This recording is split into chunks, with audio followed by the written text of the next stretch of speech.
We are live. Well, I'm recording right now. That's what I mean by live. Yeah. So usually I record these like right after the fights end.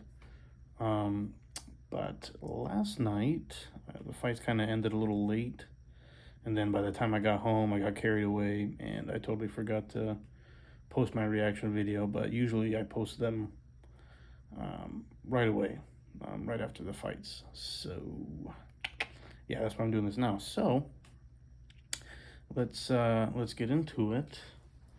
Let's see who I wanted to talk about. Oh yeah, so Blackshear, right? Damon Blackshear against Luan Lacerda. That fight was a pretty good fight, you know. This Lacerda cat is really good on the ground, but the problem is when you toe the line of leg locks, you know, you definitely risk being in some vulnerable positions. You know what I mean? Like at any time, if somebody can stack you where they have the upper hand in terms of like being able to settle their weight down and kind of like be above you and start raining punches, and both of your hands are occupied on trying to get the leg lock, you're just in deep shit. Like, you gotta let go of that immediately.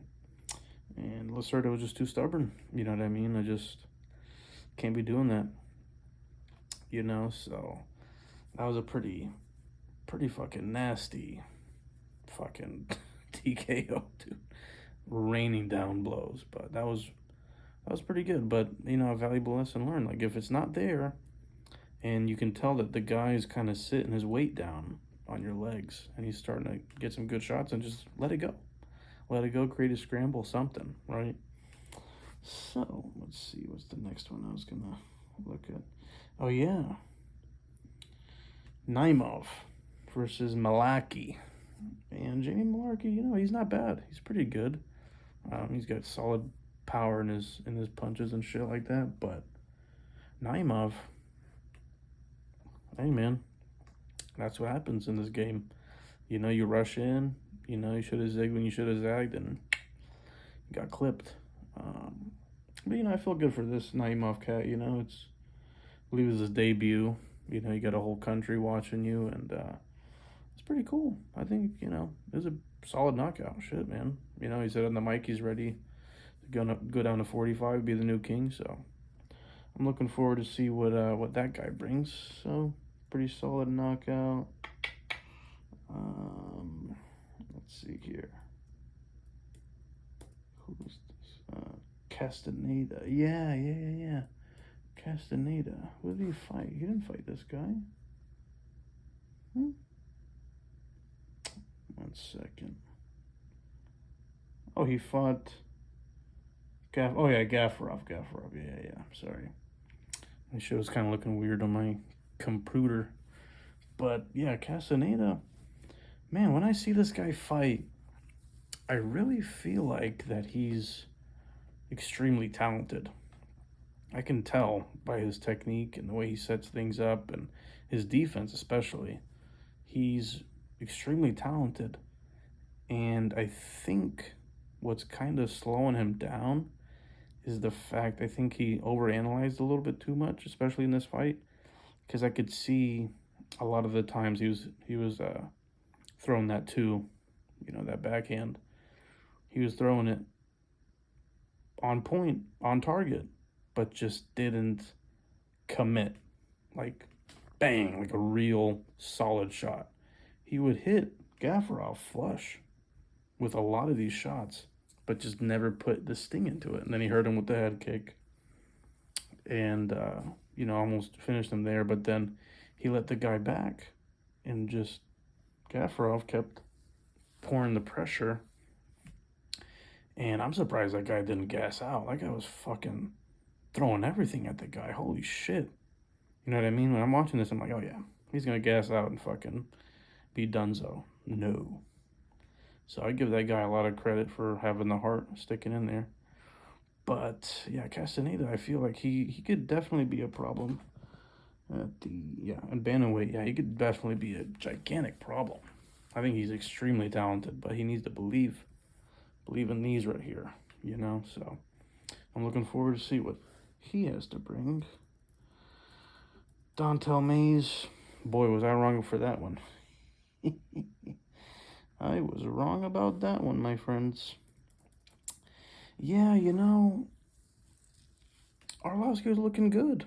He really was. Doing the same thing like I told you, that I told you guys he always does. The 1-2, move around, move, little kick here, little 2, little 1-2. But he messed up. He threw a jab a little too slow.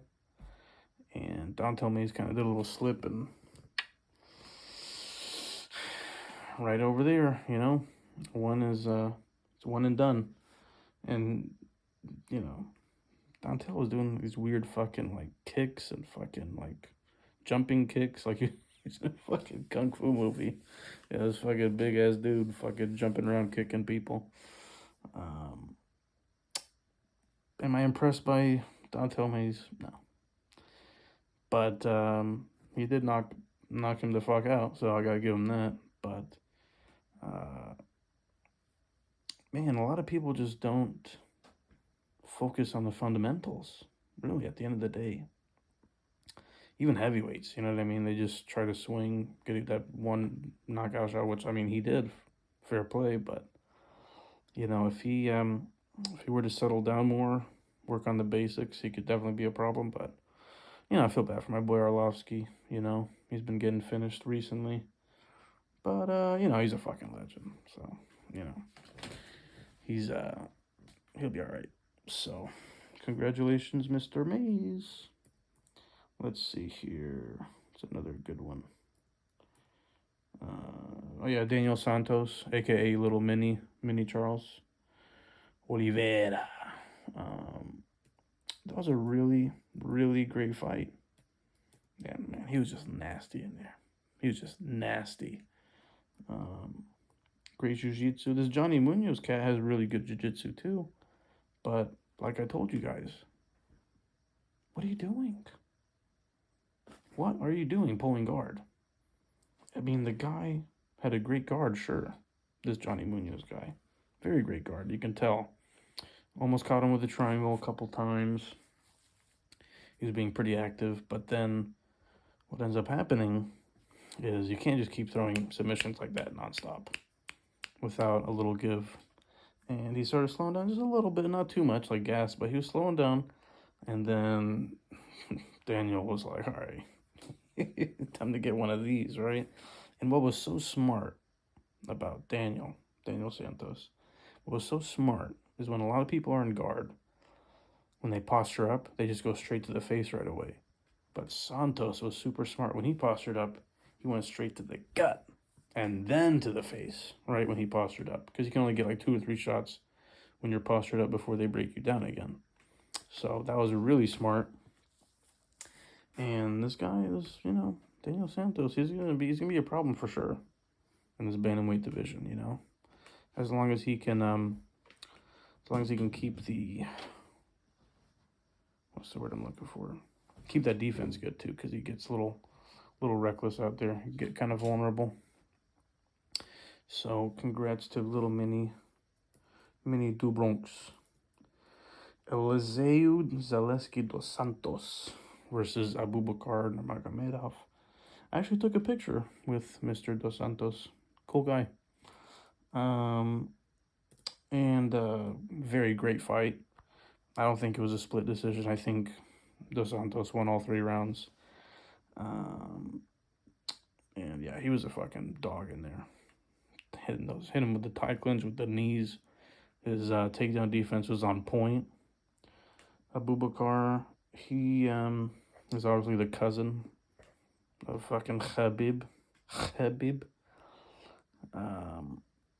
And you know, solid wrestler and all that stuff, but yeah, he did catch him early in the first round, I remember that, but that was kind of like a weird, kind of like behind the ear type of deal, where you kind of like lose your balance for a second, but yeah, definitely the right guy won for sure. And what's crazy is all the judges tonight did their job. Like literally the entire card, the judges did a phenomenal job until the main event. But we'll get to the main event shortly. Yeah, Dos Santos did a great job. Like I said, the knees, the clinch, did very well there. Trying to think of what else happened. Yeah, I mean, he was just solid. You know what I mean? At one point, he was, like a few years back, he had 7 wins in a row. He was like ranked, I think, in welterweight, and they fucked him. They gave him like some bullshit fucking matchup. I feel like they always do my boy dirty, but no, that was a solid win for him. So God bless. Karine Silva versus Kellen Souza. Yeah, that little leg lock thing that happened there. They're calling it a knee bar, but really what happened was when Silva was tying up the legs, she was trying to go for like a straight ankle, I believe. Yeah, she was trying to go for like a straight ankle. And what Souza did was she extended her leg super, like kind of, so we call it a boot. She extended it so, what's the word I'm looking for? Like so hard, like she tried to extend it and straighten her legs so hard that she just ended up kind of popping her knee out doing that with the added weight of Silva. If she would have relaxed her leg while Silva was trying to do that lace and shit, and then go for your defense, she would have been fine. But she was just straightening her leg the entire time, and caused a lot of pressure to be on that kneecap, and then it kind of, dislocated a little bit. But nonetheless, solid win for Silva. She did a great job. She's very aggressive. She's at flyweight, so that's good. Flyweight's pretty crazy right now in terms, seeing Valentina lose was just weird. Like, she never lost like that ever. What the fuck? She got choked out? That was weird. So yeah, everything's interesting in the division, so that's good. Good for her. Yo, good for you. You got Tim Elliott. Mr. Steal Your Girl. Well, he got his girl stolen. Nah, he's good, but yeah, that fight was pretty good, I feel like this Victor Altamirano cat was just a little too green for Mr. Elliott, Tim Elliott's a vet, been there, done that. Uses wrestling, controlled the fight pretty much. Victor has heart. I'll give him that. He's a wiry kind of guy, but just gotta, he's just outskilled at the end of the day. So that was pretty good. Good for Tim Elliott. Jim Miller. He should change his last name to fucking Jim Killer. Cause what the fuck was that? What the fuck did he turn into Ngannou in there? What the fuck was that? It was 23 seconds? Crazy. Who is this guy? This isn't Jim Miller. There's no way, bro. Since when did he get knockout power? What? I've been watching this fight since I was a fucking baby, before my balls dropped. This guy, he was a solid jiu-jitsu guy, scrappy guy, you know what I mean? That type of fighter. He's fucking flooring people now, putting them to the fucking shadow realm. What the hell? Who the fuck is this guy? He's incredible. Wow. Dude, when I saw that fucking knockout, I almost fucking broke everything in my path. I was freaking the fuck out. Fucking dude, if he's not in the Hall of Fame, when it's said and done, we're gonna have a big problem. A big problem. Because he deserves it. That was fucking insane. He needs to change his last name from Miller to Killer. Jim Killer. That's his new name. So, there's nothing more to say. He just fucking cremated him in 23 seconds. And Mr. Butler, you just, I don't know, he's got fucking cremated, bud. Hopefully you get in there next time. Alex Caceres, Bruce Leroy versus Daniel Pineda. I almost got this one right. To the T. I predicted by knockout. He almost knocked him the fuck out. I think that was the first round. Yeah, when he had him against the cage, hit that 1-2, and it was getting fucking wobbly. But gotta give it to Pineda, man. He's a fucking dog. You know, his nickname's the Pit. He was a dog, man. He was fucking. Dude, that second round, he was done for. Like, he was done for. He somehow grabbed a hold of Caceres, was able to take him down, get his bag, get in some compromising positions. It was just a dog fight. It was a really good fight. And then Caceres in the third round, you know, picked some good shots. Got his back. I remember that. Almost got the choke. But yeah, that was like a really solid fight.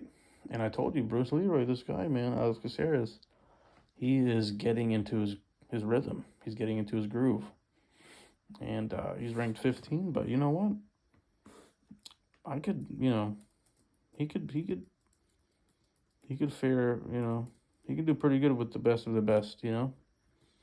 If you put him in there with Max Holloway, what would happen? Max would probably win, but be close. It'd be good.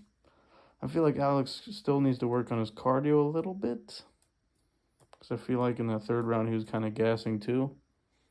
But nonetheless, very impressive. And like I said, he's in his prime for sure. So now the main event.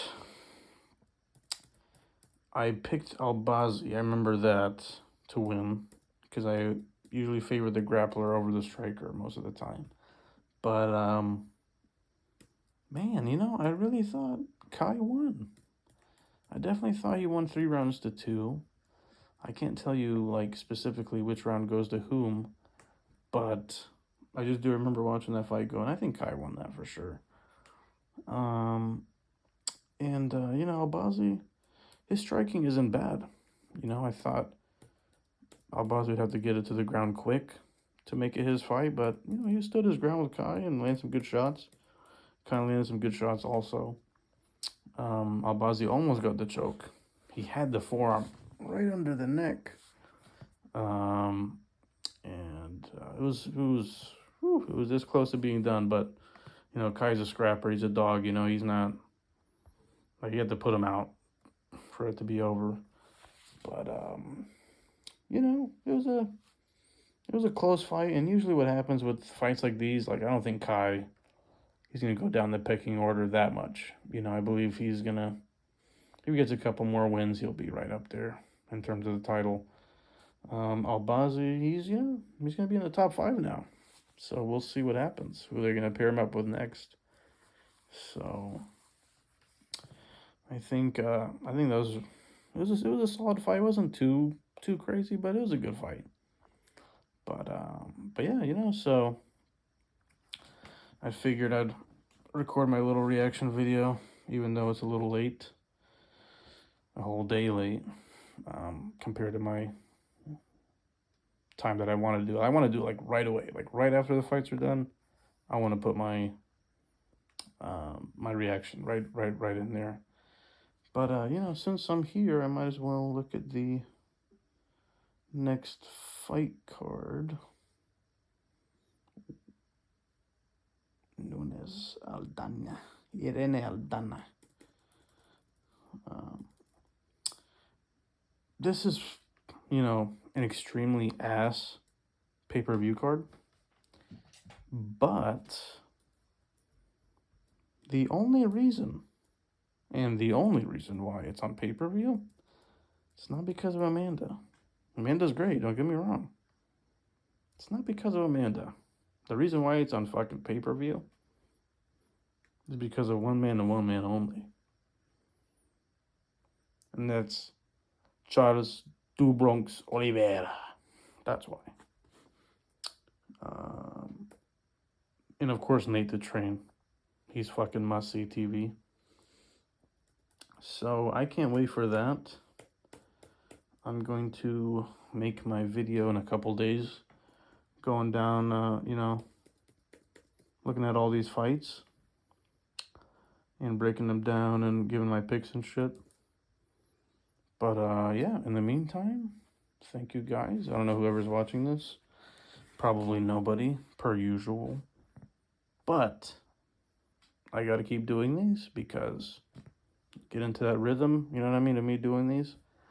And like I said, once I get this whole setup going, I'm in my office room right now. It's not ready yet, but when it is ready, mark my words, it will be the most entertaining MMA show of all time. It'll be awesome. It'll be great, you know? And hopefully a lot of people will like it. So, anywho, I appreciate you guys for watching this shit. And later.